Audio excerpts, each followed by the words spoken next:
Qué fuerte el tema de hoy. Se viene un tema fuerte. A darle con todo. Bienvenidos un día más a tu podcast, nuestro podcast, este espacio de cafelito bíblico. Esta vez sí estamos con cafelitos deliciosos, Josito frío y yo templado. Está muy bueno. Esperamos que este capítulo te sirva, sea de reflexión. Gracias por estar aquí una vez más con nosotros. Ya te habrás dado cuenta que este no es un espacio para consumir contenido rápido, es un espacio para detenernos y escuchar y dejar que la palabra de Dios haga algo profundo en nosotros. Hoy vamos a entrar en dos historias de vida, dos momentos difíciles y dos momentos incluso de crisis. Dos hombres que llegaron a su límite emocional, ambos llegaron a ese punto de quiebre, pero los dos tomaron caminos muy distintos. El propósito de este episodio y de todos no es solo conocer historias bíblicas, es recordarlas, meditarlas y dejarlas habitar en nosotros. El Señor dice en su palabra, en muchos momentos de la Biblia, medita en mis preceptos, medita en mis promesas, medita en mi ley. Esto que hacemos cuando estudiamos las historias bíblicas es meditar en su ley, en sus preceptos y en sus promesas. Porque cuando olvidamos la palabra, corremos un grave riesgo, el riesgo de repetir esos errores. Pero cuando las recordamos, ¿qué podemos hacer? Podemos repetir la fe, la búsqueda y también la obediencia, ¿cómo no? La obediencia de aquellos que caminaron junto al Señor antes que nosotros. Ahora, queremos hacer algo que es muy importante para nosotros. Leer y honrar a aquellos que están del otro lado, porque este espacio no lo construimos solos. Lo construimos también junto a ti, junto a ustedes, en el crecimiento, en el aprendizaje continuo y permanente de la palabra del Señor.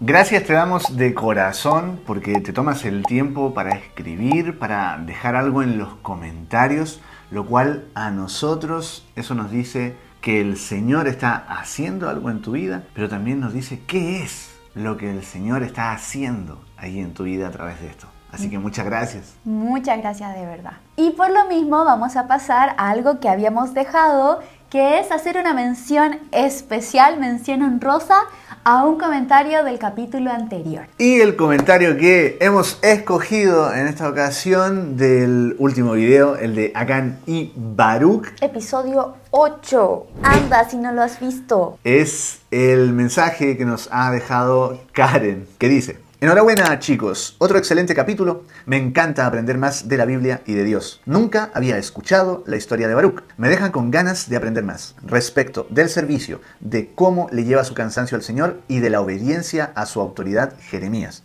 Hasta el exilio, literalmente. Qué potente ejemplo de obediencia silenciosa, sin reconocimiento, pero tan valiosa ante los ojos del Señor. Y de Acán, telita. Profunda la comparación con Judas, del robo, de hacer las cosas en oculto, pero como siempre, en el reino, todo sale a la luz. Pero también es una advertencia respecto de que mi obediencia o desobediencia van a impactar positiva o negativamente a mi familia y generaciones. Eso lo decido yo. Muchas gracias por la preparación y la búsqueda. Muchas gracias, Karen, por tu comentario. Muchas gracias.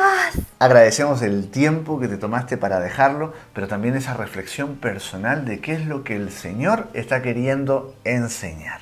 Sí. También te queremos dar las gracias porque ya somos más de 50 suscritos en YouTube, al canal, qué alegría.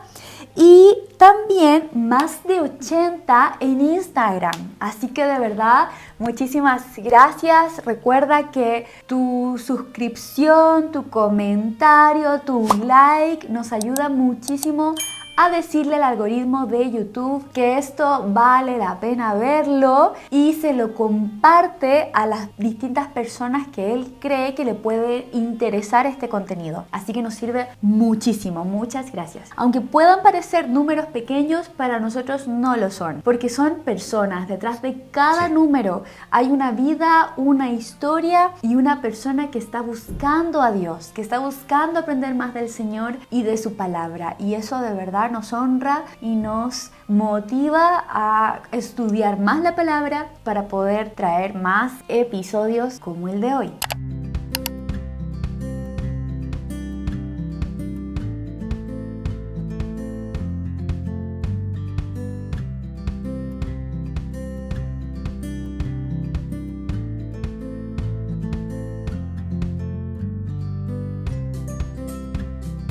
Iniciamos entonces con el caso de desobediencia. Dios. Me da temor y temblor. Yo agradezco que no me haya tocado el caso de desobediencia en esta ocasión. Me da temor y temblor su pura historia.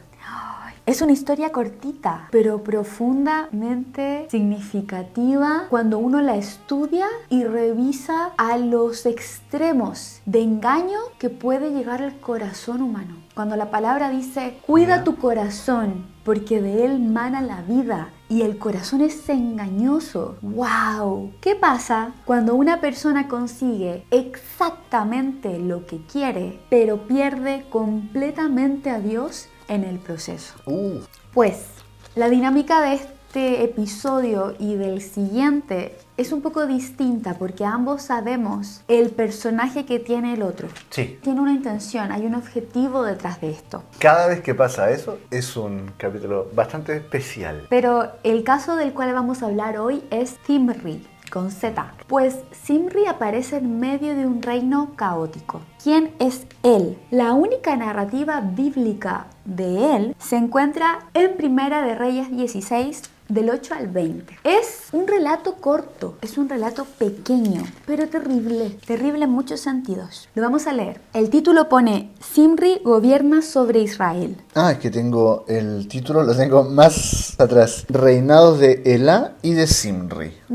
El 15. Zimri comenzó a gobernar Israel en el año 27 del reinado de Asa, rey de Judá. Pero su reinado en Tirsa duró solamente 7 días. ¡Guau! ¡Qué cortísimo! En ese entonces, el ejército de Israel atacaba la ciudad filistea de Gibetón. Y el pueblo que estaba en el campamento oyó decir, Zimri ha conspirado y ha dado muerte al rey. Entonces todo Israel puso aquel mismo día por rey sobre Israel a Omri, general del ejército, en el campo de batalla. Así es. Un poco de contexto lo tenemos un poquito antes, en el 16 del 8 al 14. En mi Biblia, que es la Nueva Traducción Viviente, pone que Ela gobierna sobre Israel y relata lo que hizo Zimri. En el 9, Zimri, que era el comandante de la mitad de los carros de guerra del rey, es decir, era siervo del rey Ela, era soldado del rey, tramó un plan para matarlo. ¡Qué traidor!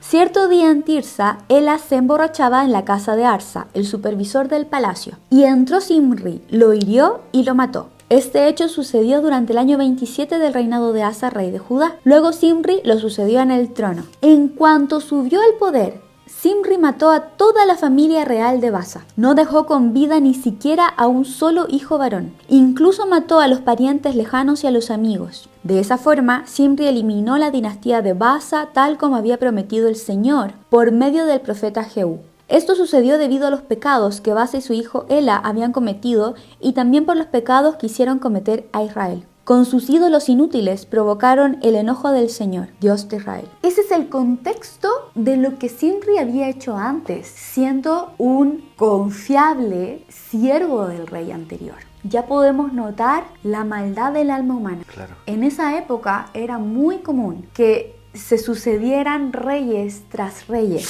sobre todo en Israel. ¿Qué pasa en la Biblia? Cuando la Biblia dice en el 15, Zimri comenzó a gobernar Israel en el año 27 del reinado de Asa, rey de Judá, la Biblia está haciendo una comparativa. En este momento ya se dividieron los reinos. El reino de Judá y el reino de Israel ya se dividieron. Vemos la antesala de esto en el episodio 7 cuando hablamos de Salomón. Me encanta.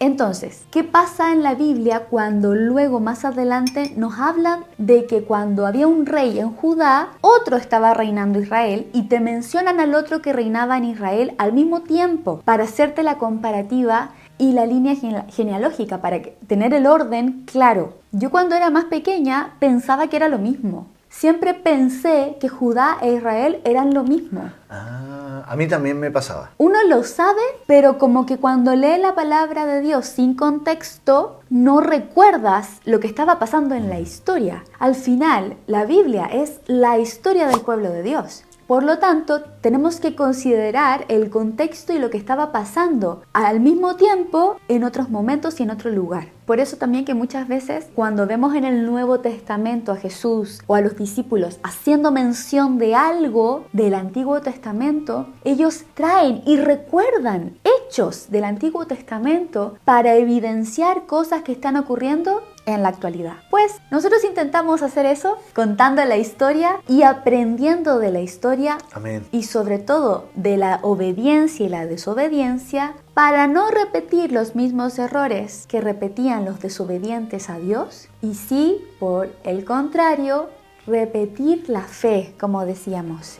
Repetir esto de seguir a Cristo y seguir al Señor y seguir su palabra hasta el final. Me cueste lo que me cueste. Continuamos entonces. Quedamos en el 17. Sí. Entonces Omri llevó a todo el ejército de Israel desde Gibetón a Tirsa, la capital de Israel, para atacarla. Recordemos que Omri es el comandante del ejército. ¿Qué pasa aquí en el 16? Que los soldados se enteran de lo que Zimri hizo y que se autoproclamó rey. Por lo tanto, en ese momento los soldados dicen, es que esto es impensado. Esto está mal. Esto es terrible. ¿Cómo este se va a levantar habiendo asesinado al rey anterior y a toda la herencia, a todos los hijos, a las familias? ¿Y lo vamos a dejar gobernar así sin más? Pues no, nos levantamos en contra. Y por eso al comandante de los ejércitos, que es Omri, lo proclaman rey ahí mismo en el campo de batalla.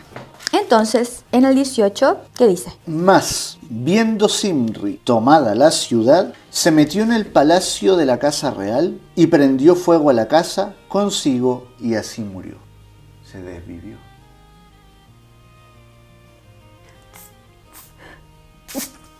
Sabía que por ahí iba, pero se me olvidaba que era esa la manera en que... Tenemos claridad hasta el punto anterior y este verso de que hay maldad en el corazón de Zimri. Una persona que busca obedecer a Dios jamás hace eso. ¿Qué pasa? Que él conspira al rey, toma el poder y no vemos en ninguna parte del relato que consulte a Dios. No, jamás. No consulta a Dios. Dios no está presente en su historia. Reina 7 días, pero él sabe que vienen a buscarlo. Es un hombre que busca tener el control todo el tiempo de su destino, de su futuro. No hay fe, no hay confianza en Dios, no hay obediencia a Dios, por lo tanto. Hasta ese momento tenemos que el relato enfatiza, esto creo que está más adelante, sí, en el verso 19, pues él también había hecho lo malo a los ojos del Señor. ¿Por qué dice él también? Porque cuando Zimri, a Baasa y a toda su descendencia, Dios lo tenía en su plan. Dios no iba a prosperar al rey Baasa porque había cometido varios pecados antes. Por lo tanto, Zimri en ese momento simplemente cumplió la profecía que se le había dado al rey Baasa por su pecado y su desobediencia. Pero lo que viene después, en ningún momento Dios le dice a Zimri que hiciera lo que hizo. Dios va a cumplir su profecía, pero no te necesita a ti para cumplir sus profecías. En lo absoluto. Él va a designar cómo hacerlo. Ahora Zimri toma, no sé si sabía de la profecía, toma justicia por sus manos, quiere controlar, quiere ponerse él en el poder, en ningún momento consulta a Dios. ¿Y qué dice el 19? Zimri siguió el ejemplo de Jeroboam. ¿Qué? En cuanto a todos los pecados que Jeroboam había cometido y que hizo cometer a Israel. Ya hemos hablado de Jeroboam antes. justamente en el episodio de El Salomón. de Salomón. ¿Qué significa esto cuando la Biblia dice siguió el ejemplo de Jeroboam en cuanto a todos los pecados que había cometido? ¿Qué quiere decir la palabra del Señor con esto? La misma idolatría condenada en Jeroboam primero. Los caminos de Jeroboam son cuando adaptamos la fe a nuestra conveniencia, en lugar de someternos a Dios. Los caminos de Jeroboam son frases como que te pueden resonar. Creo en Dios, pero a mi manera. Esa puede ser una. Otra puede ser una espiritualidad sin obediencia, sin sujeción, sin reconocimiento de la autoridad de los pastores que están a nuestro cargo. Un liderazgo sin rendición también. Una fe sin verdad. En el fondo es subir ídolos. Porque el Señor habla de ídolos inútiles. Estos ídolos inútiles que hacen caer a mi pueblo. Los ídolos pueden ser actualmente nuestro trabajo. Cosas que me gusten, adicciones. Planes que tengo. Yo creo que a mi manera es mejor. Podríamos hacerlo así. A futuro. Esos pueden ser ídolos si tú los tienes en un alto lugar en tu corazón y no has sido capaz de rendirlos a la voluntad de Dios. Entonces, ¿qué pasa? Que empieza a ver, parece que no tengo el control. Zimri ve a su alrededor que vienen a buscarlo, que Omri fue proclamado rey por los soldados, porque vieron en Omri la autoridad, la consecuencia. ¿Cómo vamos a tener a Zimri un traidor de rey? No lo vamos a aceptar. ¿Y Zimri qué hace? Ante la desesperación, ante el derrumbe de todo, no tiene dónde sostenerse. ¿A quién puede pedir ayuda? Si ha hecho lo malo ante los ojos de Dios, no queda nada más. Y en un acto último de querer tener el control y no ser humillado y también de no arrepentirse, prefiere poner fin a su propia vida, encerrándose en el palacio y quemando todo por dentro. Una vida sin Dios puede avanzar muy rápido, pero no se sostiene. No tiene dónde afirmarse, no tiene dónde sostenerse. No estamos diseñados para vivir sin Dios ni para ser nuestro propio Dios. Es que simplemente el diseño no funciona así. ¿Puedo contar algo Claro. muy sorprendente? La diferencia entre el significado hebreo de Zimri y Omri, ¿lo buscaste? Zimri significa adoración.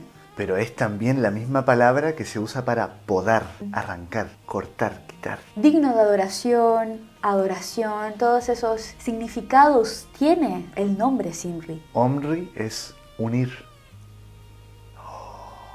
Uno quiso gobernar rompiendo, dividiendo, y al otro lo nombraron significando unir. Esto de los nombres nos habla del propósito, del diseño profético, Sí. del nombre de las personas. Y es un diseño que tiene que ver con identidad. Si yo me apropio del significado del nombre y busco, en el caso de Zimri, adorar a Dios, Qué bueno. con lo que haga, no voy a caer como cayó Zimri. Amén. Porque voy a buscar agradar el corazón Sí. del Padre. No voy a adorar ídolos, no voy a desobedecer su ley. Voy a buscar ser recto y justo ante los ojos del Señor y de los demás. Bueno, con Omri pasó lo mismo. ¿Qué Estamos más? en un periodo donde Israel está Toda la razón. subiendo y reyes que duran, pero nada. Sube uno, baja, sube otro, baja, sube otro, baja. Porque hacen lo incorrecto ante los ojos de Dios. Si aquí lo importante es cómo aprendemos a hacer lo correcto. Dato que aporta contexto. En Primera y Segunda de Reyes se narran la historia de Israel durante el periodo de la monarquía, desde los últimos días del reinado de David hasta el momento del exilio babilónico. Tras un extenso relato sobre el reinado de Salomón, recoge la división del reino y a continuación presenta una narración de desarrollos interrelacionados entre los dos reinos. En él se presta una atención especial a los ministerios de Elías y Eliseo en el Reino del Norte, con casi un tercio del libro, casi lo mismo que la extensión atribuida al reinado de Salomón, dedicado a los esfuerzos de Dios por medio de sus profetas para apartar a ese reino de sus apostasías y hacerlo regresar a la fidelidad del pacto. Esto está entre Primera de Reyes del 12 al 25 hasta Segunda de Reyes 17:41. En el reino del norte, por su parte, la monarquía estaba plagada de inestabilidad y violencia. 20 gobernantes representaron a 9 dinastías distintas durante los 210 años aproximados desde la división del reino en el 930 a.C.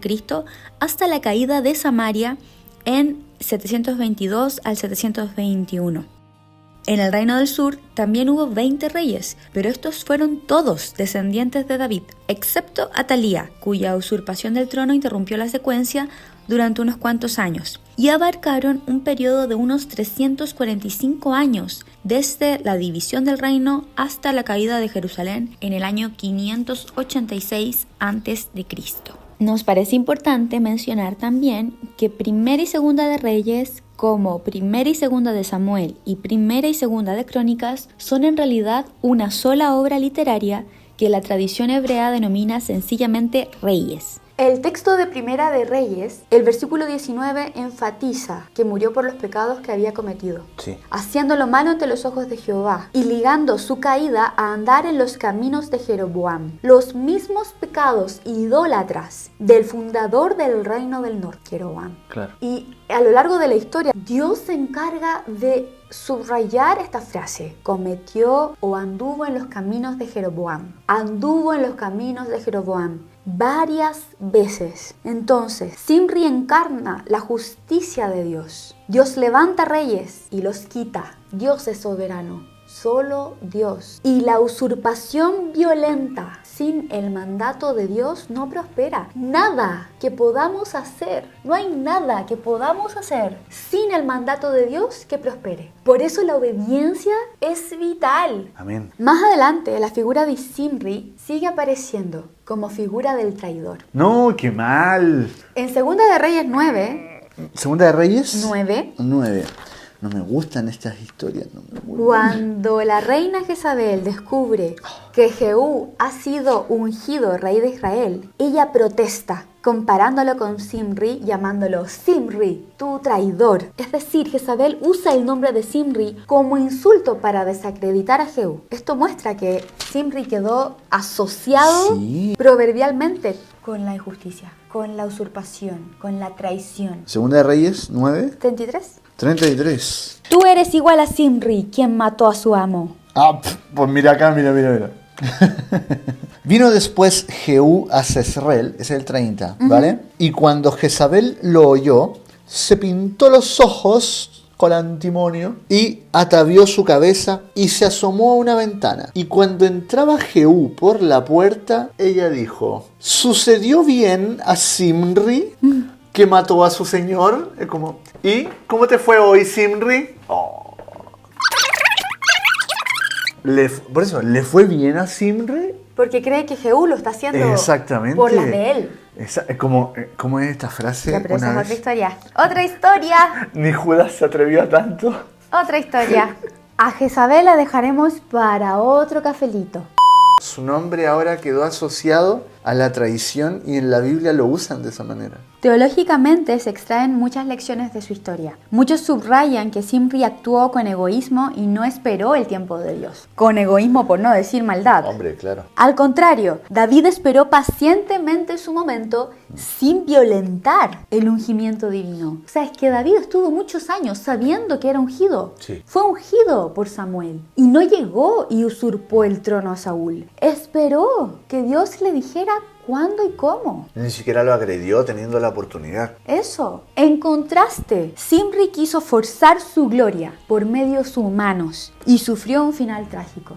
Zimri es presentado como advertencia. La violencia para alcanzar el trono sin mandato divino lleva a la aniquilación. Cuando estamos hablando de todo esto que estamos hablando, no simplemente lo decimos a modo de historia bíblica. Recordemos el objetivo. Estamos hablando de posiciones, Claro. de cargos, De liderazgo. de roles. Extrapólalo al área que tú necesites. Responsabilidades. Yo quiero tener esa responsabilidad, pero Dios quiere que la tengas. Pregunta entonces para el análisis y para la reflexión. ¿En qué áreas estoy actuando sin Dios? ¿Estoy construyendo algo desde mi propio ego? ¿Estoy tomando decisiones impulsivas en base a lo que yo quiero? Estas advertencias las hacemos profundamente desde el corazón, desde lo que el Señor nos habla en su palabra, porque su palabra está hecha para advertirnos. Sí. En 2 de Pedro 3:9 dice así: en realidad no es que el Señor sea lento para cumplir su promesa como algunos piensan. Al contrario, es paciente por amor a ustedes, por amor a nosotros. No quiere que nadie sea destruido, quiere que todos se arrepientan, que no perezcan. Pues el objetivo de estos cafelitos es ese, que conozcamos la palabra. El Señor dejó en la palabra dicho: el pueblo perece por falta de conocimiento. ¿Qué luz nos aporta estudiar las Escrituras para alcanzar el conocimiento que nos va a llevar al arrepentimiento y la salvación? Amén. No, No hay más historia. no. No hay nada más de Zimri en la Biblia, salvo menciones en relación a su traición. Pero necesitamos, y estamos aquí, porque el Señor tiene en su palabra esperanza profunda para quienes están cansados, agobiados y necesitan dirección, renuevo, arrepentirse. Nosotros sabemos el personaje que el otro traía, pero no sabíamos qué es lo que el otro iba a decir al respecto. Esta no es la única forma en la que un corazón se enfrenta a la desesperación. Claro. Tenemos otra historia, porque la palabra no solo nos muestra errores, también nos muestra caminos que sí debemos seguir. Ya, a ver, como ya todos saben aquí, todos, tanto ustedes que están conectados como mi amada esposa, a continuación hablaremos de un hombre que aparece sin aviso en la Biblia. Me encanta. Bueno, hablamos de Elías, ¿no? Es un personaje que a mí me gusta mucho. A ver, no es un personaje, es una persona, ¿ya? Es un ser que existió en la historia de la humanidad, y esta persona, su historia a mí me encanta, me gusta mucho, porque tiene muchas cosas muy especiales. Y una de ellas es que no pude encontrar en la Biblia.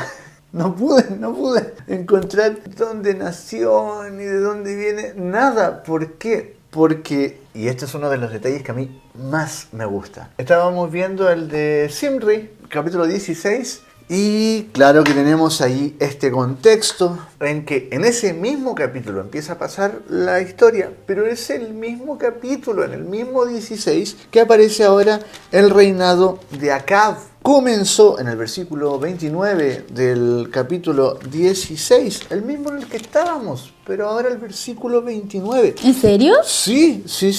Comenzó a reinar. ¡Cierto! ¡Qué impacto!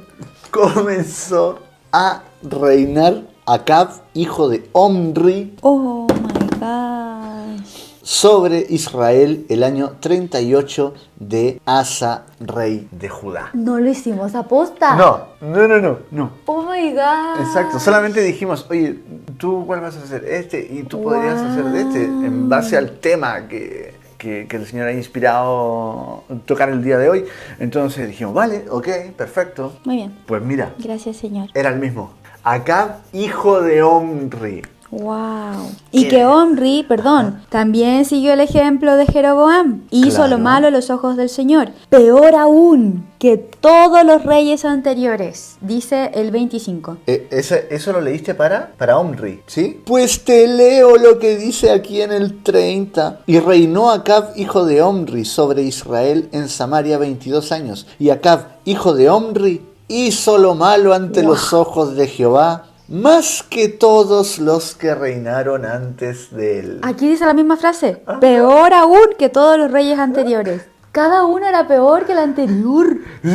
Era una seguidilla, Oh my gosh. uno tras otro, haciendo lo malo. Y acá tenemos también el testimonio de lo que es la herencia, la trascendencia generacional negativa. Él hizo lo mismo que su padre y aún peor. Bueno, resulta que continúa la historia un par de versículos más. Termina el capítulo 16 con que Acab hizo imagen de Acera. También encontramos que tomó por mujer a Jezabel y también levantó altares, hizo todo esto que estaba en contra del Señor, y de hecho pone aquí el versículo 33 que lo hizo para provocar la ira de Jehová, Dios de Israel.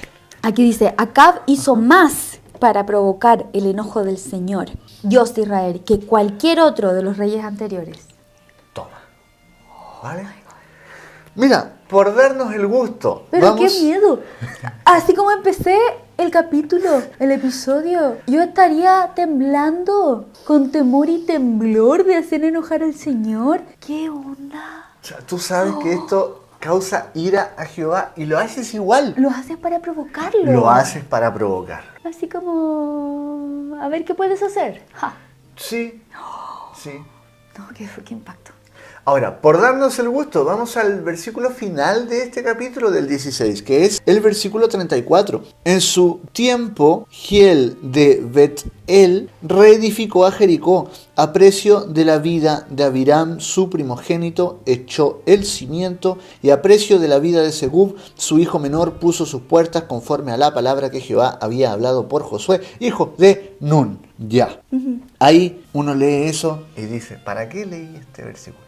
Para entender que hasta allí nadie ha escuchado de Elías. Nadie. Yo tengo todos esos libros hacia atrás y nunca nadie ha mencionado nada de alguien llamado Elías. Capítulo 17. Título: Elías predice la sequía. Versículo 1 del capítulo 17. Ya leímos todo lo que había que leer de antes. Versículo 1. Entonces Elías Tisbita, que era de los moradores de Galaad, dijo a Acab: ¿dónde salió este hombre? Qué random. Un random, le dijo a Acab. Exactamente. De pronto aparece Elías. De la nada. De la nada. De pronto llega Elías, que nadie sabía que existía Elías, y Elías hace lo que hace. Entonces, todo este preámbulo es para decir, no sabemos cómo nació, no sabemos quiénes fueron sus padres, no tenemos genealogía de Elías en la Biblia, no hay infancia registrada tampoco, simplemente aparece, aceptémoslo, simplemente aparece. Es uno de los encantos que tiene Elías. La historia de ¿Y el Elías. Señor? ¿Qué constantemente es eso? Exactamente. ¿Vale? Ok. Pero sí podemos saber cosas con este versículo, ¿no? Primero, Tisbita, de Tisbé. Siguiente, decía que era de los moradores de Galaad. Galaad es una zona montañosa, es una zona muy ruda que está al oriente del Jordán. Entonces, ¿qué saber? No era un centro religioso ese lugar, no era Jerusalén. Eso, de hecho, cuando se nos dice que está al oriente del Jordán, significa que era un lugar que estaba en la periferia. Era lo pobre, era lo que estaba más alejado. En ese lugar creció él. Según estudios geográficos bíblicos que están hechos por el Anchor Yale Bible Dictionary, esta era una región áspera, asociada a la vida rural y también a la vida que implicaba mucha resistencia. Ahora, ya entendiendo que creció en un lugar durísimo, tuvo una infancia dura, entonces analicemos otra cosa, contexto versus el nombre. ¿Te acuerdas en qué contexto nace? Por eso leímos tanto versículo anterior. Sí, en un lugar duro. Pero el contexto alejado. Histórico de los reyes que había. Ah, complejo. Complejísimo. ¿Verdad? Reyes idólatras. Ahora todos aquí vamos a adorar a Baal. Lo que pasa es que cuando... A Acera. Sí, Danoni. Cuando hablan del contexto en cuanto a que Jeroboam o mencionan, ¿no?, que este rey o tal otro rey seguía los caminos de Jeroboam, es un contexto porque Jeroboam instauró un sistema de idolatría, una forma, con pasos a seguir de idolatría. Lo generó, lo fundó Jeroboam. Y de ahí muchos lo repitieron. Por eso queda y se menciona su nombre una y otra vez. Y por eso se dice los caminos de una forma de ser o de Hay hacer o de vivir. muchos pasos. Lo vamos a dejar para otro cafelito. Jeroboam. Bueno, en ese contexto que él nace, crece, todos aquí adorando ídolos. Y él, Elías, que en hebreo se dice Eliahú, él se llama Mi Dios es Jehová. ¡Wow! O sea, él confronta con su sola presencia. Hola, ¿quién eres? Mi Dios es Jehová. Soy Elías. ¡Qué guau! Hola, ¿de dónde vienes? No, yo vengo aquí de adorar ídolos. ¿Y tú cómo estás? Mi Dios es Mi Jehová. Dios es Jehová. En una Oye, generación... la tuvo que tener muy difícil. Claramente. Solo para presentarse ella confrontaba. Exacto, porque en una generación que adoraba a Baal, ya solo su nombre confrontaba. Por lo tanto, allí tenemos el inicio de la vida y de la historia de Elías. Ahora, él, cuando conversa, cuando habla con Acab, que ese es el primer versículo, versículo 1, y ya vamos dejando las cosas en un alto nivel, en un alto estándar. Entonces Elías Tisbita, que era de los moradores de Galaad, dijo a Acab: vive Jehová Dios de Israel, en cuya presencia estoy, que no habrá lluvia ni rocío en estos años, sino por mi palabra. ¿Cuál es la importancia? Las personas que adoran a Baal ven su provisión a través de dos cosas: la producción y la lluvia. Principalmente la lluvia, que trae producción.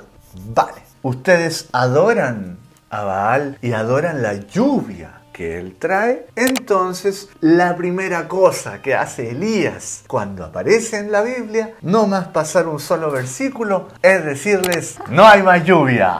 Mira lo que dice aquí. Tan cierto como que el Señor vive, el Dios de Israel. ¿A quién sirvo? No habrá rocío ni lluvia durante los próximos años, hasta que yo dé la orden. Anda, hombre. Tremenda entrada. No, sí, con pompa. Hay una película, Megamente, que le dicen: lo importante es la entrada. Y él lo hace. ¿Por cuánto tiempo no llovió? ¿Alguien sabe? Póngale. No me acuerdo. 3 años sin lluvias. Ay, sequía. Ya, esa fue su primera declaración. Y luego de eso, después de hacer eso, y vino a él, versículo 2, palabra de Jehová diciendo: apártate de aquí. Está Dios diciéndole a Elías: bien, ¿hiciste eso? Sí, perfecto, excelente, Elías, muy bien. Ahora te tengo otra orden. ¿Cuál? Versículo 3, apártate de aquí y vuélvete al oriente. O sea, otra vez, vete a la periferia, vete fuera. Y escóndete en el arroyo de Kerit, que será frente al Jordán. O sea, ¿hiciste esta cosa espectacular? Sí, muy bien, ahora ve al silencio. Nadie te ve. Versículo 4. Beberás del arroyo. De allí vas a sacar agua, del mismo arroyo. Y yo he mandado a los cuervos que te den allí de comer. Hace una entrada espectacular y después sucede algo inusual, que es que el Señor lo envía lejos a beber del río y ser alimentado por los cuervos. Primero, hay una enorme discusión en internet, pude encontrar un gran debate sobre: es que los cuervos son animales impuros. Es verdad, ¿cierto? Si usted va a Levíticos, le doy otra pista, capítulo 11, va a encontrar allí la lista y ahí están, por supuesto, los cuervos dentro de los animales impuros. Entonces, que ellos no son provisión confiable, que en los cuervos no se puede confiar. Claro que en los cuervos no se puede confiar, pero en Dios sí. Dios está diciendo otra cosa. Dios está enseñando una cosa maravillosa, que es que la provisión para Elías, para ti, para nosotros, la provisión no depende del sistema, no depende de lo que los hombres ya tienen aprendido como bueno, malo, puro, impuro, sino que Dios dice: la provisión depende de mí y punto. Amén.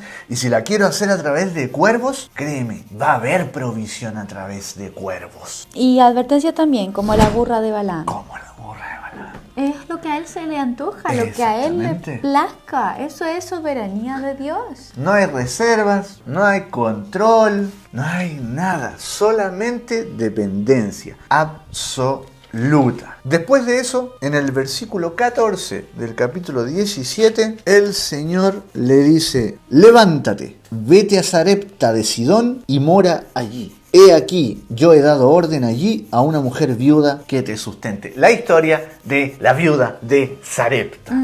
Así es como Elías llega a la historia de la viuda de Sarepta. Muchas veces aprendemos la historia de la viuda de Sarepta, que es cuando él llega, le dice: Dios, vengo para acá, la viuda lo alimenta con lo poco y nada que tenía. Él le dice: dame comida a mí primero, siendo que ella se va a quedar con nada. Él lo hace porque Dios así se lo ha ordenado, ella lo hace porque Dios así se lo ha ordenado, y resulta que no faltó ni aceite, ni harina, ni nada, e incluso Elías ora y en esta oración termina por resucitar el hijo de la viuda. O sea, así es como llega a la historia. Esa historia es espectacular, por supuesto, pero viene de haber estado escondido en un arroyo siendo alimentado por cuervos. Humildad. Humildad máxima.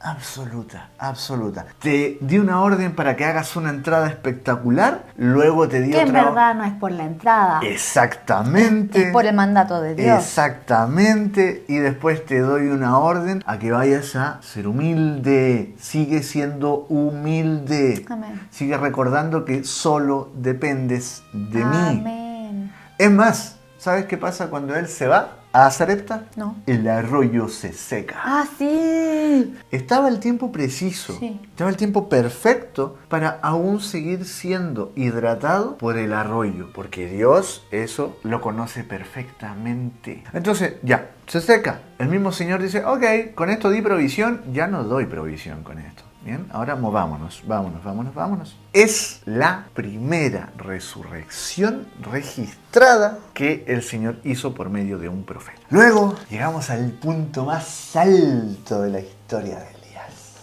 ¿Cuál?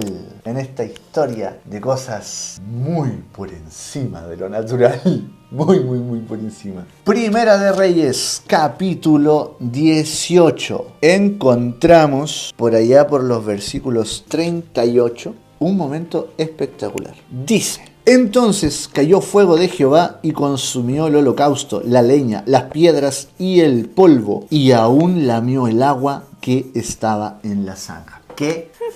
Termina lo de Sarepta y Elías se da pero un enfrentamiento contra los profetas de Baal, pero potentísimo. Eran cientos de profetas, falsos ídolos, porque son ídolos. Entonces viene y él los enfrenta y hay una batalla profética, y en la batalla se establece que se va a poner esta carne acá sobre un montículo de piedras y se va a poner leña y vamos a pedirle al Señor que mande fuego. Ustedes le van a pedir a su Dios que mande fuego para que queme eso que han puesto allí, y yo le voy a pedir a mi Dios que mande fuego para que queme esto que está aquí. Es más, ¿saben qué? Es más, traigan agua. Estoy en mi prime, como dirían por ahí. Estoy acá. ¿Sabes qué? Me siento full conectado con Dios. Estoy conectado con el Señor. La presencia del Señor está aquí tan fuerte que, ¿saben qué? Ustedes pónganle leña a su cosa para que se encienda más fácil. A mí échenme agua. Voy a jugar en nivel difícil. Pónganle agua a lo mío. Vale, adelante. Pidan a su falso Dios. A ver, no pasó nada con los profetas de Baal. Y Elías dice: Señor, ¡pam! Fuego, todo quemado, todo consumido. Me encanta la descripción tan detallada que hace la Biblia, porque dice: cayó fuego de Jehová y consumió el holocausto, la leña, consumió las piedras. Tú sabes la temperatura que se necesita para consumir piedras. Consumió las piedras, consumió el polvo. Ni siquiera podemos decir quedaron hechos polvo. No, consumió No quedó el polvo. y aún lamió el agua que estaba en la zanja. O sea, aquí había agua y la quemé igual. Perdón, me puse como Elías. Aquí dice, al instante el fuego del Señor cayó desde el cielo y consumió el toro, la leña, las piedras y el polvo, hasta lamió toda el agua de la zanja. Ese es mi Dios. Dios responde públicamente. Dios responde públicamente. Luego hubo restauración, ocurrieron cosas maravillosas, pero dentro de todas las cosas que pasaron luego de eso, que fue espectacular, es que llega un mensaje. Vamos a ir a Primero de Reyes, ahora el capítulo siguiente. La historia de Elías es bastante rápida respecto a capítulos. Si nos vamos al 19, en el versículo 2, ¿qué tienes por ahí tú, Danoni? Entonces Jezabel le mandó este mensaje a Elías, que los dioses me hieran e incluso me maten si mañana a esta hora yo no te he matado, así como tú los mataste a ellos. Este no es un mensaje desafiante, ¿ya? Como que no. No nos dejemos engañar por la manera en que está escrito. De, a ver, que me muera yo si es que no estás muerto mañana hasta ahora. No, este es un mensaje que envía a Jezabel para dar a conocer a Elías que a él se le va a hacer algo que ya se ha hecho. Si uno mira el reinado de Acab y toda la influencia de Jezabel, ya se han otros profetas del Señor. Ya se han buscado otros profetas para darles muerte. Y es más, ya se les ha dado muerte. Entonces, lo que está diciéndole Jezabel no es un voy a intentar matarte. No es un que yo me muera si es que para mañana no lo estás. No, es un quiero avisarte que en estos momentos te van a ir a matar por orden mía. Vale. Eso es. Tú ya sabes que esto es real, esto es un aviso, esto ya ha ocurrido. Ahora voy por ti, Elías. Wow. No es un rumor. ¿Ya? No es un rumor, no es un Elías, están diciendo por ahí. No, es una amenaza directa. Es más, es una amenaza oficial. Porque Acab, el esposo de Jezabel, Acab está en el reinado. Por lo tanto, es una amenaza oficial del reino. Y el texto dice en el versículo 3, viendo pues el peligro, se levantó y se fue para salvar su vida. Y vino a Berseba, que está en Judá, y dejó allí a su criado. Es decir, no fue un impulso. Dice, viendo pues el peligro. Él evaluó la situación y dijo, esto de verdad ocurre. De verdad que cuando a la gente le llega este mensaje, pues desvive. Entonces, a mí me ha llegado, ya sé lo que se me viene. Por lo tanto, decido huir. ¿Vale? Allí ocurre el momento más oscuro de Elías. Versículo 4. Y él se fue por el desierto un día de camino y vino y se sentó debajo de un enebro y deseando morirse. No es una exageración. Está diciendo los deseos, los pensamientos que tenía Elías. Elías, el hombre de Dios, de tanta espectacularidad como hemos leído recién. Porque Dios es un Dios de cosas espectaculares también. Dios es un Dios de servicio en el silencio y también es un Dios de columnas de fuego, de columnas de nube, de aperturas de mares. Por lo tanto, Dios también es un Dios de cosas espectaculares. Y estuvo haciendo con Elías cosas espectaculares. Y es este mismo hombre de Dios, de ese Dios, que ahora está diciendo, mis pensamientos, Dios, mis sentimientos, Señor, son de muerte. Él está deseando morirse. Él está teniendo pensamientos suicidas. Esto es un tema muy, muy fuerte. Es un tema muy doloroso también para algunos. Y es un tema que para otros también es muy complicado. ¿Cómo es posible? Es posible. Los hombres de Dios, las mujeres de Dios, los hijos de Dios no tienen pensamientos suicidas porque son hijos de Dios. Acá estamos leyendo de un hijo de Dios, profeta del Dios Altísimo, que viene de cosas maravillosas y algo le ha ocurrido. Algo le ha ocurrido. No fue que se levantó una mañana y no, algo le ha ocurrido. Y eso que le ha ocurrido en él ha despertado un sentir que viene muy desde el miedo. Tengo miedo de que me maten. De la desesperanza. Tengo desesperanza. He visto cómo han muerto otros. ¿Qué me queda? Tiene el deseo de morir. Por terminar de leer el versículo, ¿no? Y deseando morirse dijo, mira, acá ya te lo expresa verbalmente, para que entiendas que no son interpretaciones. Basta ya, oh Jehová. ¿Qué dice el tuyo? Quítame la vida. Quítame la vida. No hay versión que cambie eso. Quítame la vida. Porque no soy mejor que mis antepasados que ya murieron.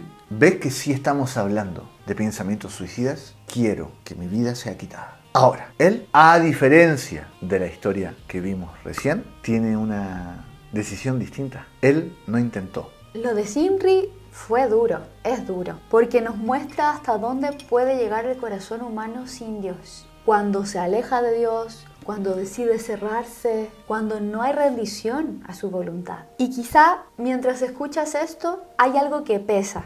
Hay esos pensamientos, otros pensamientos que puedas haber tenido, que tienes ahora y que no quieres decir en voz alta. Y queremos decirte algo con mucha claridad. No estás solo. Amén. No estás sola.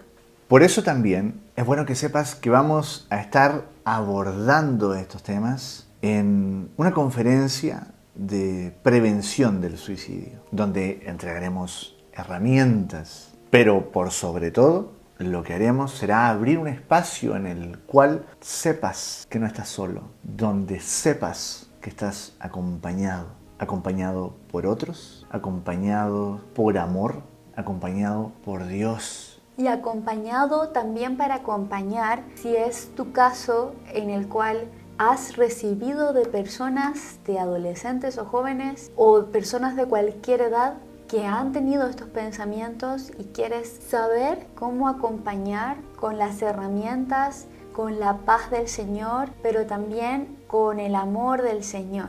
Será un espacio sin juicio, será un espacio donde poder ser confortado, donde está Dios. Entonces, ¿qué pasa con Elías una vez que llega hasta este punto? Que es tan duro. Elías obedece. ¿Qué? ¡Aleluya! ¿Qué? ¿Cómo es que obedece si se quiere morir? ¿Qué obedece? Ya, vamos a aclarar Yo solo algo. sé que la obediencia a Dios es el mejor camino, pero ¿cuál es? Vamos a aclarar algo. Él sabe quién es el dueño, Señor, Rey, soberano de la vida, Amén. que es Dios. Amén. Entonces él, por más que él se quiere morir, él no olvida de que quien decide vivir y quien decide si alguien va a morir es el Señor. Entonces, Señor, esto es lo que hay dentro mío, pero te lo traigo a ti. Y en el traérselo a él, ocurre que él no intenta quitarse él la vida. Le transmite que eso es lo que él quiere, Desea. pero no es lo que hace. Es más, le pide a Dios que lo haga. Tú, quítame la vida. Significa que él, incluso en ese punto, sigue reconociendo a Dios. Amén. Sigue reconociéndolo como soberano y por sobre todo, esta es la parte más espectacular, él sigue hablándole a Dios. Amén. Eso es Sigue en relación con el Señor. brutal. Así es. Por favor, si estás teniendo esto, no te aísles. Amén. No te aísles. Ve a Dios, ve a hermanos de la iglesia, habla, cuenta, no te aísles. Si necesitas ayuda porque estás teniendo estas presiones, estos estreses, se han acumulado mucho por mucho tiempo o traumas, no te quedes solo, pide Amén. ayuda, por favor. Ahora, cuando ocurre esto y él se echa debajo del enebro y se queda dormido, que es algo que también ocurre con muchos sentimientos depresivos o con muchos pensamientos suicidas, la falta de fuerza vital, entonces a dormir. Cuando hace esto es que entra el Señor y entra de una manera que es espectacular, porque no entra diciéndole, pero ¿cómo, siervo de Dios? Pero si... tú eres- Tanta fe que Claro, tenías antes. Tú eres mi profeta, hombre. Tú no puedes tener eso. No le dice eso. No entra diciéndole, hombre, oremos. Que la oración ayuda, por supuesto. Por sobre todo, oración, ayuno. Por sobre todo, echar fuera demonios. Por sobre todo, reprender a la depresión, reprender los pensamientos suicidas. Pero mira lo que hace Dios. Versículo 5. Y echándose debajo del enebro, se quedó dormido, y he aquí luego un ángel le tocó y le dijo, levántate y come. 6. Entonces él miró, y he aquí a su cabecera, qué lindo, una torta cocida sobre las ascuas y una vasija de agua, y comió y bebió y volvió a dormirse. No se le quitó. Y volviendo el ángel, vamos otra vez, no nos rindamos. Si hay cerca alguien que sepamos que está así, no nos rindamos. Dios no se rindió. Va otra vez el ángel. Y volviendo el ángel de Jehová, la segunda vez, vamos otra vez, lo tocó, diciendo, levántate y come, porque largo camino te resta. Me hizo acordar a las abuelitas. Hijo, ¿tiene tristeza? Le preparé esto. Mira qué lindo lo que hizo el Señor. Primero, lo tocó. Es decir, ¿tienes tristeza? Venga, esto no te va a hacer daño. Recibir esto no te va a hacer daño. Y tú, que sabes que alguien tiene pensamientos así, tampoco te va a hacer daño hacerlo. El Señor mandó al ángel, pudo haberlo mandado a hablar, que está bien. Pudo haberlo mandado a dar visiones, que está bien. Pero lo mandó a tocarlo. A acompañar. A decirle, ¿sabes qué? Físicamente voy a estar acá contigo. No estás solo. Luego de eso, hay un pan horneado. Es decir, le trae un pan preparado. Sobre piedras calientes. Exactamente. Le trae un pan preparado de manera rústica. Le está diciendo, hombre, hay que sanar esto. ¿Cómo sanamos esto? ¿Un sándwich? ¿Cómo sanamos esto? ¿Un desayuno? ¿Cómo sanamos esto? ¿Y si comemos juntos? Esto que estamos revisando en la Biblia no es una generalidad. Buena. Es Dios viendo la necesidad particular de Elías. Un profeta sometido a gran presión, que probablemente se haya olvidado de comer muchos días o muchas veces. Sometido a un estrés enorme, que luego viene Jezabel a decirle lo que le dice, a amenazar su vida. Se derrumba.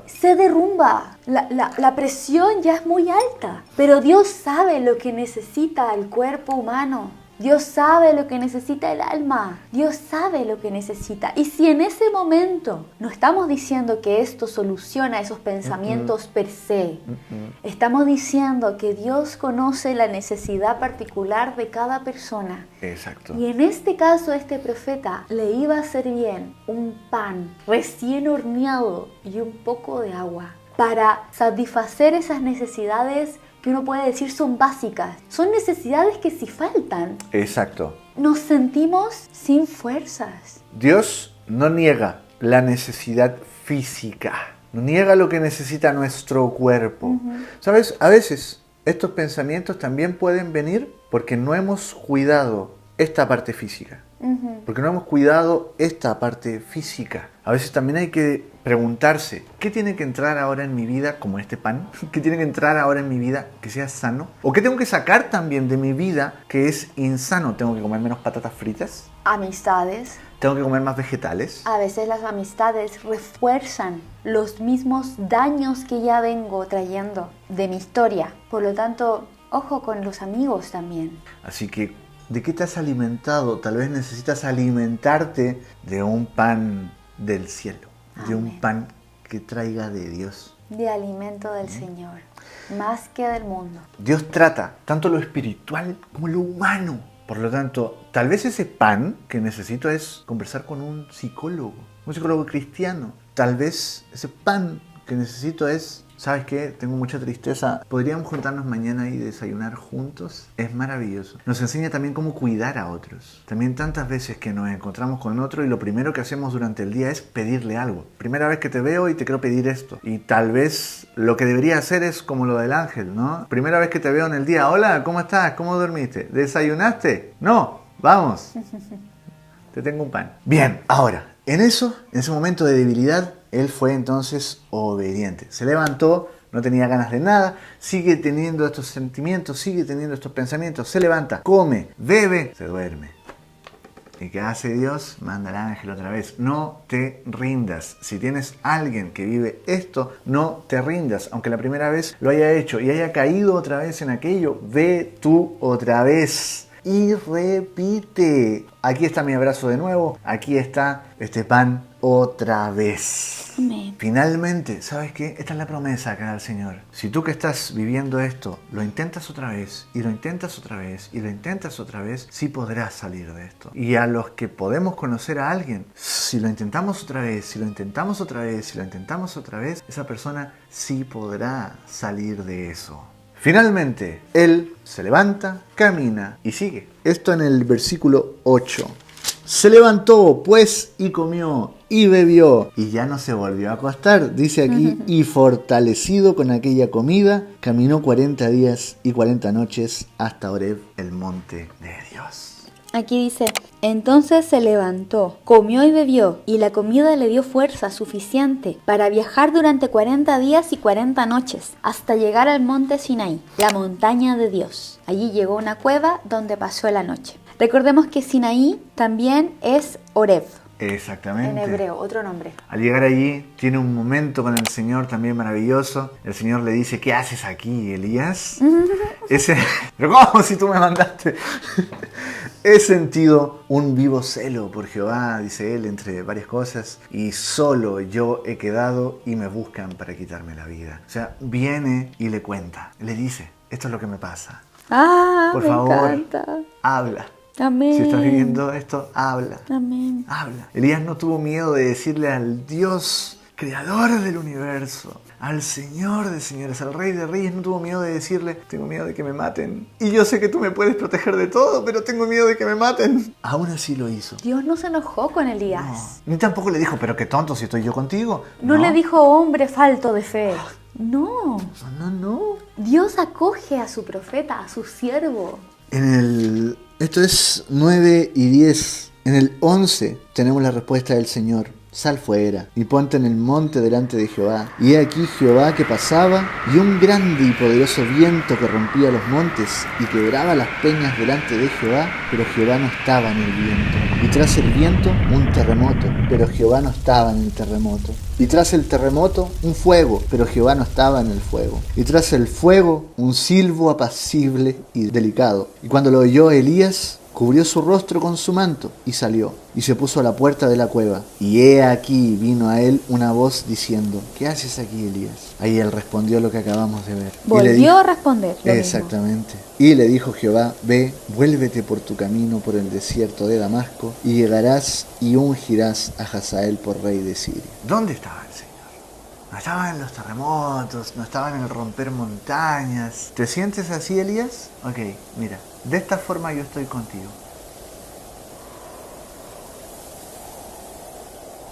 Allí estaba el Señor. Detrás de todo aquello estaba el Señor en el siervo apacible. Un siervo apacible es un soplido suave. En ese soplido suave el Señor estaba con aquel que tenía hasta ese momento, o que tuvo hasta momentos previos, sentimientos y pensamientos suicidas. Para con alguien que tiene estos pensamientos, para con alguien que tiene estos sentimientos, paz. Demos paz, la paz que da el Señor, lo apacible de Dios, tenemos que ser capaces de darlo. No el juicio, no la culpabilización, sino dar paz. Ahora, Wow. ¿qué es lo que ocurre? De hecho, me encanta también esto otro, el silencio. A veces las personas que tienen estos sentimientos lo único que necesitan es, a veces, que les escuchemos.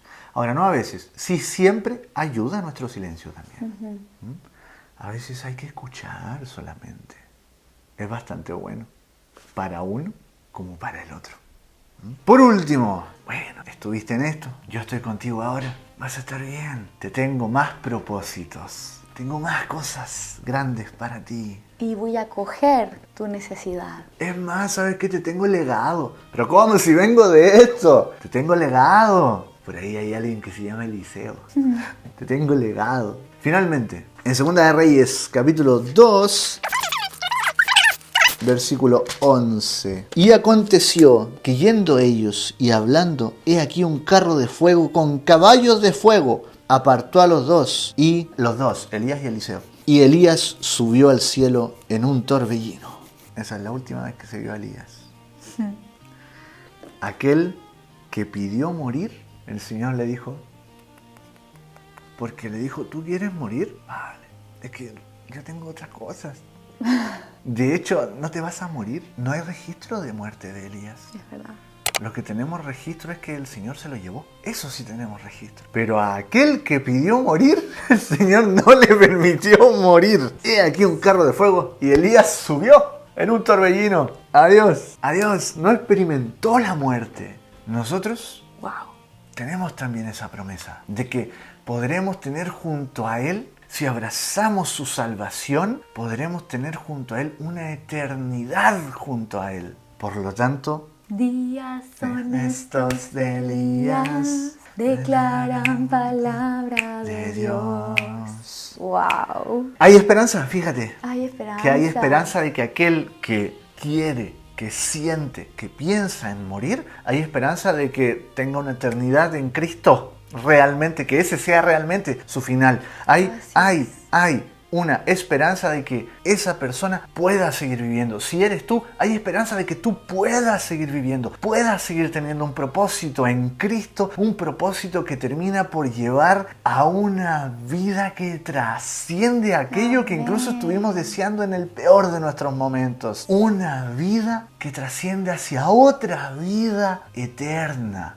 Amén. Junto al Señor. Amén. En el Nuevo Testamento se habla de este Señor y se dice en Santiago capítulo 5 versículo 17. Nos da una advertencia nuestro amigo Santiago.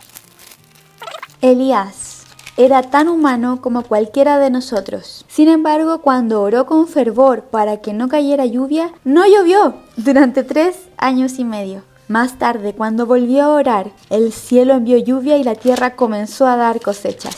Elías no quedó fichado, no quedó atado, como lo que pasó con Zimri.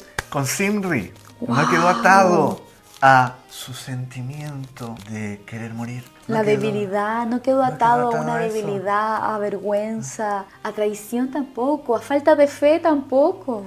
Quedó atado a, mira las grandes cosas que hizo este hombre de Dios. Siendo tan humano como cualquiera de nosotros. Está diciendo, a cualquiera le puede ocurrir Amén. lo que ocurrió con Elías. Elías era hombre sujeto a pasiones semejantes a las nuestras. Eso dicen traducciones. A Elías le pasaba lo que a ti y a mí nos puede ocurrir. En el 5:17, así lo tenemos acá. Elías era hombre sujeto a pasiones semejantes a las nuestras. Es decir, Elías también Sufría. tenía dificultades, cometía errores como tú y como yo. Sufría, lloraba, se cansaba, se enojaba, tenía miedo, No era invencible, era humano. le daba ansiedad. Pero está diciendo, y aún así, Dios lo usó. Y yo voy a recordarlo siempre. Y le permitiría a todos siempre recordar a este hombre, no por su momento más bajo, sino por los momentos que tuvo cuando estuvo más cerca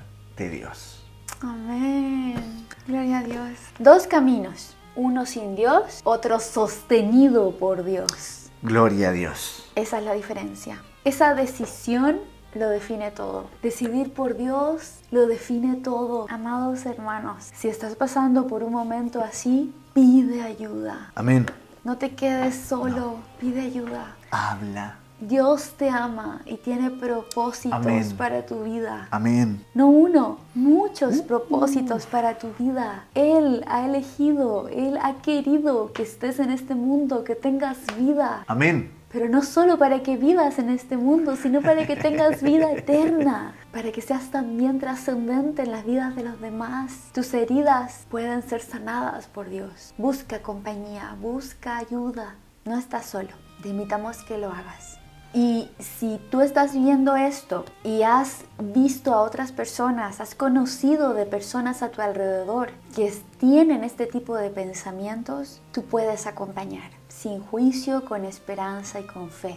El Señor te puede dar las herramientas necesarias. Por lo general te diríamos que compartas este video por si le puede servir a alguien, por si es de bendición para esa persona, y es lo habitual que nos vas a escuchar decir porque queremos que la palabra de Dios llegue a todos. Pero en especial si este capítulo, si este video tú crees que le puede ser de ayuda o de apoyo, o puede ser ese pancito del ángel para alguien que esté pasando por esto, no te lo pido. De verdad que te agradecería mucho si puedes enviárselo. Y si eres tú uno de aquellos que le enviaron este video, te mandamos un abrazo. Tú puedes. Con el Señor, Así es. tú puedes, porque Él es el que puede. Él te ama profundamente. Profundamente. Y te escogió desde el vientre de tu madre.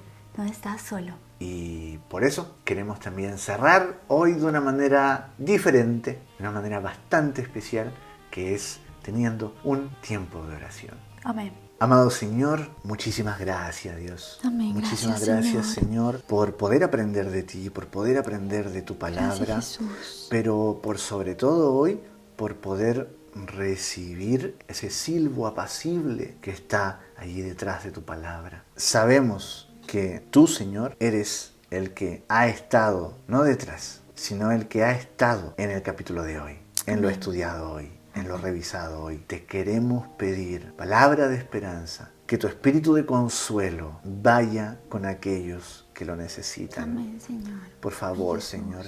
Y queremos ser también aquellos que te respondan: Señor, envíame a mí. Heme aquí. Envíame a mí. Envíame a mí para dar amor. Envíame a mí para dar consuelo. Envíame a mí para levantar los brazos. Envíame a mí para decirle a otro: mira que aquí el Señor sigue aquí contigo y quiere levantarte y quiere llevarte a cosas nuevas. Señor, si este video lo ha visto alguien que está con esos sentimientos y con esos pensamientos, por favor, Señor, envía tu espíritu de consuelo, envía ángeles, por favor te pido que puedas enviar ángeles para que hagan ese pan que se necesita, Amén. para que puedan hacer ese toque Amén, que se Señor. necesita, para que puedan hacer ese beber agua que se necesita. Amén. Amado Dios, por favor, te pido un milagro. Amén, Un Señor. milagro para esas personas y hazles saber que no están solas, Amén, Señor. hazles saber que se les ama, que tú les amas, primeramente Así que tú es. les amas, pero también te pido una locura, hazles saber que les amamos. Amén, Señor. Les conozcamos o no les conozcamos, Amén. les amamos. Desde aquí te decimos, por favor, escucha Amén, esta frase Señor en esta oración: te amamos. Amén. Te amamos. Hay Así gente es. que te ama, hay gente que te Así quiere, es. hay gente que quiere cuidarte. Así es. Hay un Dios que tiene propósitos Amén. para tu vida Así es. y que quiere darte eternidad junto a Él, Así que quiere es. darte salvación. Amén. Y que de lo primero que te quiere salvar es de aquello que hoy tenemos o tienes o tienen en esos pensamientos o en esas emociones. Amén, Señor Jesús. De la misma forma, oramos para que tú te manifiestes en las vidas de cada una de estas personas. Sí, Señor. Tanto si estás viviendo con estos pensamientos extraños, en el nombre de Jesús oramos para que el Señor te los quite, para que empieces a ver esperanza, para que Así empieces es. a sentir ese amor del Padre, ese amor que todo lo puede, ese amor único, real, que transforma Padre te ama. nuestras vidas. Gracias, Señor, por este tiempo. Oramos para que si hay alguien que nos ve, que necesita acompañar a alguien que está pensando lo que está pensando respecto de quitarse la vida, que tú le des las herramientas que necesita, Así que es. tú le des la paciencia, Úsalo. que tú le des la Úsala. compasión y la empatía Sí, necesarias Señor. para demostrar ese amor que todo lo puede, que es tu amor, el amor de Dios, que es incondicional. Señor, oramos para que estas personas puedan ver la esperanza que hay en tu nombre, en tu palabra, en tu amor. Gracias, Señor, y proclamamos lo que está escrito en Isaías 59, 58:11. El Señor los guiará continuamente, les dará agua cuando tengan sed y restaurará sus fuerzas. Serán como un huerto bien regado, como un manantial que nunca se seca. En el nombre del Señor. Amén. Amén. Muchas gracias por ver, por quedarte hasta el final, por compartir este contenido que edifica, que hace bien. Te bendecimos. Tengas una linda semana y nos vemos en el próximo episodio de Cafelito Bíblico. Bye.